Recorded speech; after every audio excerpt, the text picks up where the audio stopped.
everybody, my name is Cheyenne Collins, and this is my presentation on crime and media. So, the influence of mass media on crime and deviance. The fluidity of deviance. To understand the ways in which we vilify some members of society, we have to understand that concepts of deviance and wrong can and will change depending on the situation as well as the people involved. This is why we can see two people of different colors perform the same action, but one is praised and another demonized. This is the way that we socially construct deviance. And what I mean by this is, I think back to Hurricane Katrina. Many people's homes were flooded and many were displaced. When white people went through stores for supplies, it was referred to as scavenging in the media, but when black people did the same, it was called looting. That's just one of the many examples of things white people can get away with that black people can't. Studies have shown that people who consistently consume media tend to adopt similar views to their media outlet of choice. So when media constantly vilifies drug use, the masses accept that as fact and begin to see drug users as inherently evil. The same goes for mental health disorders. There are numerous studies just like this one that show the heavy level of influence that media has on its consumers. And what this tells me is that the demonization of black people is purposeful and by design. There are many reasons for this. There's also a lack of consistency present when it comes to the treatment of mental health disorders. Oftentimes we see personality disordered patients receive much less sympathy and support than mentally ill patients. This is due to the biases we hold surrounding mental illness as a result of the media's manipulation on our perceptions. Both are disorders and not at the fault of the sufferer, but we tend to view them in vastly different lights. The portrayal of black people in mass media. Media often overrepresents black people as violent and dangerous, knowing that their viewers will adopt these views as their own. During the Jim Crow era, negative caricatures of black people ran rampant in American media. These caricatures portrayed black people as lazy, stupid, and violent. As we know, viewers absorb the media that they consume. So by that logic, there's an entire generation of Americans still alive that maintain these views.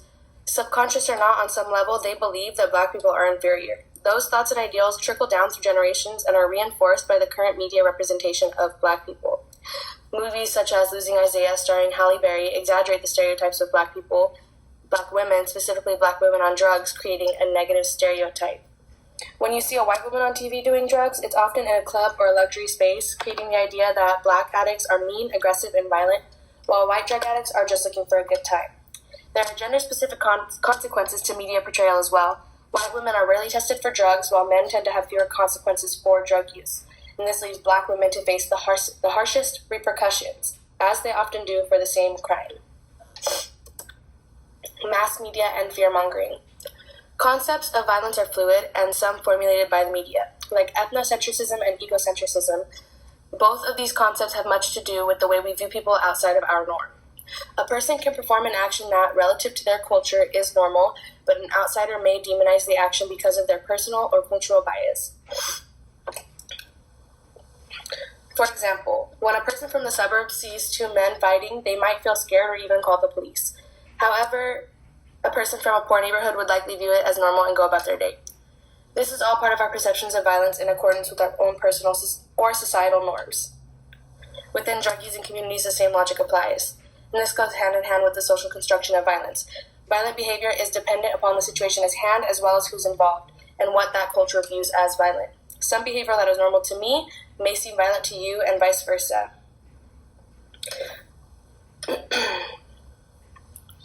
As discussed in Mental Disorder and Violence, an empirical picture in context, poor, socially disorganized neighborhoods have higher crime rates and have a formulated code of the streets, where certain forms of what we perceive to be violence are just seen as the norm. It's not deviant behavior to someone in one of those neighborhoods, it's just everyday life.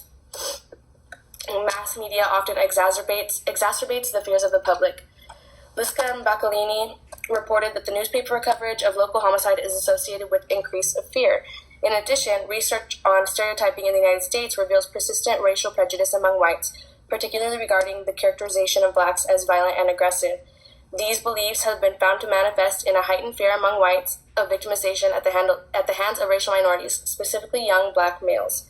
In essence, media coverage overrepresents people of color, specifically black people, as violent and dangerous, which in turn manifests a deep-rooted fear for white people. This is centuries long in the making and will be nearly impossible to reverse. Perceptions of crime reinforcing stereotypes. When people become reliant on mass media to formulate their own opinions, they relinquish their free will in forming opinions on the public.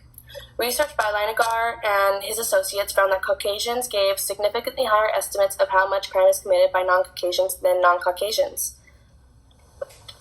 Similarly, Oliver found that immediately after exposure to crime newscasts, whites were no more likely to incorrectly identify blacks as criminal suspects than whites. Further, same-race errors and misidentifications of blacks were equivalent to that of whites. Only after time elapsed did racial misidentifications emerge. And what this tells me is that the poor media portrayals of black people don't always create instant animosity. Instead, they create a creeping, lingering sense of unrest towards black people, which I think is much more dangerous. According to research conducted by the U.S. Department of Justice, found on the Bureau of Justice Statistics, Black and Hispanic people are overrepresented for persons arrested for both fatal and non-fatal crime. White people are underrepresented.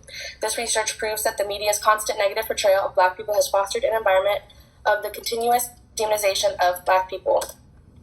Theoretical perspective. I think the theoretical perspective changes depending on which perspective you look at it from. If, for example, you're looking at it from the media's perspective, you may use a functionalist view to justify your vilification of addicts, people of color, or mentally ill. Personally, I view the influence of media from an interactionist perspective. I think everyone is a product of interaction with their environment, and that our worldview is shaped by just that. This is my works cited, and thank you very much.